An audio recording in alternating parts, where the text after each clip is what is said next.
If you are a parent, so parenting is something which can be developed by experiences. So by end of this video, you all are going to understand that how you can help your child so that they can develop their thoughts, your emotions, and everything. So through this video, I am sharing my best practices which works for many family with their kids and in my personal life as well. So I'll give you some situation, and then basis of the situation, we'll talk about the best practices that can be the good resulting exercise as well. क्या best practices रहेंगी जिन practices को use करके और आप काफी अच्छा result पा सकते हैं, अच्छा इमोशन डेवलप कर सकते हैं अपने बच्चे में।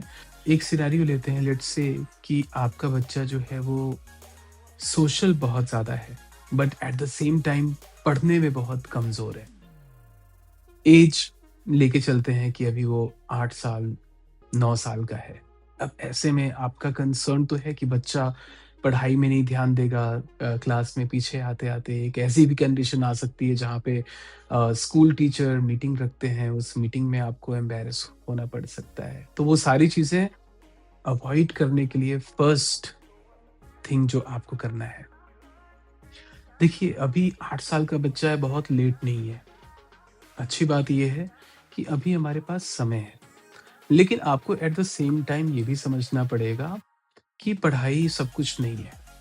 सो बहुत सारी चीज़ें आपका बच्चा ऑलरेडी अच्छा कर रहा है।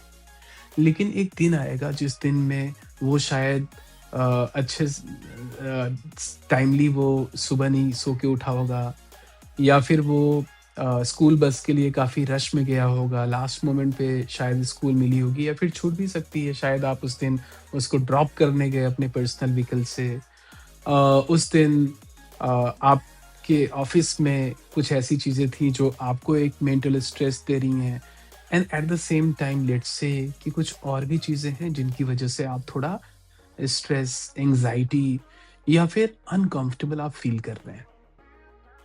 इवनिंग में जब बच्चा वापस आता है, उसने वापस से एक छोटी-सी गलती करी और अब सारी चीज़ें सेकेंडरी हो के अब वो बच्चा डायरेक्टली आपके रडार में है, और ये एक वो फ़ेज़ है जहाँ पे आपकी पेरेंटिंग कितना भी कोई आपको सिखा ले, बता ले ना, आप इरिटेट होके और आप उसके इधर-उधर का जितना भी गुस्सा है वो सारा का सारा आप बच्चे के ऊपर निकाल सकते हो। अब यहीं पे आपके पास एक सेकंड चांस है कि आप अपने इमोशंस को कंट्रोल करके और बच्चे की जगह पे अपने आप को देखो। क्या ये बच्चे को एक खुशी नहीं मिलती अगर वो टाइमली बस स्टैंड पे, बस स्टॉप पे पहुँचता?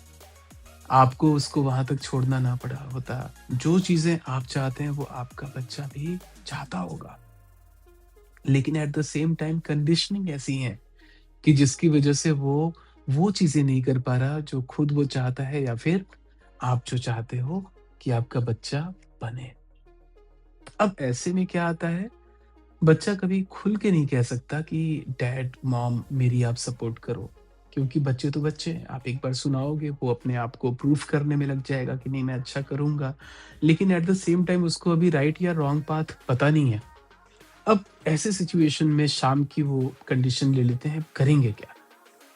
तो आप उसके साथ उस दिन नॉर्मली बिहेव करो, क्योंकि उस दिन पूरे दिन बच्चे ने बहुत कुछ स्ट्रगल किया, उसने अपनी बस मिस करी है, आप ड्रॉप करने गए, उसका आपका गुस्सा उसको ट्रांसलेट हो पा रहा है, इवनिंग में वापस से उससे कुछ गलती हो गई, so that day he has suffered a lot. That day is not the right time to talk anything related to his improvement. What the best day? Best day, आप अपॉर्चुनिटी ढूँढो कि कब वो ज़्यादा रिलैक्स है। उस टाइम पे आप जाओ, उससे बात करो, बोलो कि वेरी गुड बच्चे, आप तो सोसाइटी में सबको ग्रीट करते हो, सबको नमस्ते बोलते हो, राधे-राधे बोलते हो, this is so nice of you, बहुत बढ़िया, वेरी गुड। आपके स्कूल में कैसे ग्रीटिंग होती है? तो बताएगा कि मैम आती हैं, सभी लोग ग्रीटिंग करते हैं, okay and how you greet with student? Then वो बोलेगा कि नॉर्मली हाय, हेलो ये सारा कुछ हो जाता है। Oh that's great. And who is your friends there, or you have to identify their friend circle.